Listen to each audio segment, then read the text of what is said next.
आइए हम बात करते हैं भारत के संविधान अनुच्छेद 16 के बारे में, जो लोक नियोजन के विषय में अवसर की क्षमता की बात करता है। इसमें कुल 6 खंड है, जिसमें प्रथम खंड अनुच्छेद 16 का 1 है, अनुच्छेद 16 का 1, जिसमें यह कहा गया है राज्य के अधीन सेवाओं एवं नियुक्तियों में सभी नागरिकों को अवसर की समान उपलब्धता रहेगी। इसी तरह अनुच्छेद 16 का 2 है, जिसमें यह प्रावधान किया गया है कि धर्म, मूल वंश, जाति, लिंग, जन्म स्थान,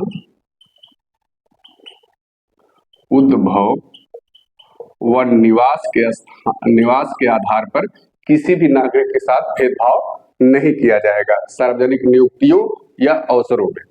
इसी तरह अनुच्छेद 16 का 3 है, जो कि अवसर की समता का अपवाद है, जिसमें यह कहा गया कि राज्य यानी संसद जो है निवास स्थान के आधार पर भेदभाव कर सकती है। निवास स्थान के आधार पर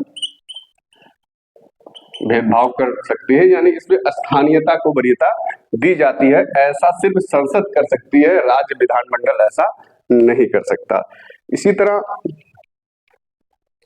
अनुच्छेद 16 का 4 है, जो आरक्षण का प्रावधान करता है, यानी अगर राज्य को लगता है कि राज्य के अधीन सेवाओं में कुछ विशिष्ट वर्गों का प्रतिनिधित्व पर्याप्त नहीं है, तो राज्य ऐसा प्रावधान कर सकती है, ऐसा कानून बना सकती है। इसका उदाहरण अनुच्छेद 16 में किया गया है, 16 के 4 में किया गया है। यानी ओबीसी, एससी, एसटी वर्गों को जो आरक्षण प्राप्त होता है, अनुच्छेद 16 के 4 में ऐसा प्रावधान है।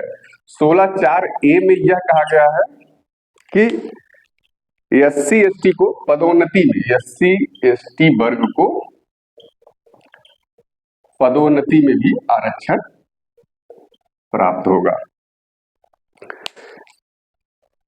ये सारे प्रावधान विभिन्न संवैधानिक संशोधनों के माध्यम से संविधान में बाद में जोड़े गए। इसी तरह अनुच्छेद 16 का 5 यह कहता है कि धर्म के आधार पर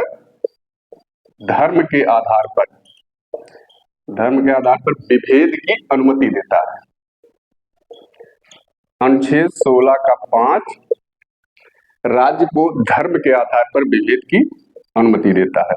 इसी तरह अनुच्छेद 16 का जो 6वां और अंतिम खंड है, अनुच्छेद 16 का 6, जिसको 103वें संविधान संशोधन अधिनियम 2019 द्वारा जोड़ा गया, उसमें यह कहा गया कि राज्य के अधीन सेवाओं में जो आर्थिक रूप से कमजोर वर्ग है, ना कि सामाजिक या शैक्षिक रूप से, जो आर्थिक रूप से कमजोर वर्ग है, जिसको EWS भी कहा जाता है, ऐसे लोगों को राज्य के अधीन सेवाओं में 10% की छूट प्राप्त होगी। 10% का प्रावधान सरकारी नौकरियों में किया गया है। तो ये हमारे अनुच्छेद 16 का मूल प्रावधान था, जिसमें अवसर की समता की बात की गई है और इसके कुछ अपवाद है, और इसी अनुच्छेद में आरक्षण का प्रावधान यानी सरकारी नौकरियों में आरक्षण का प्रावधान लागू होता है।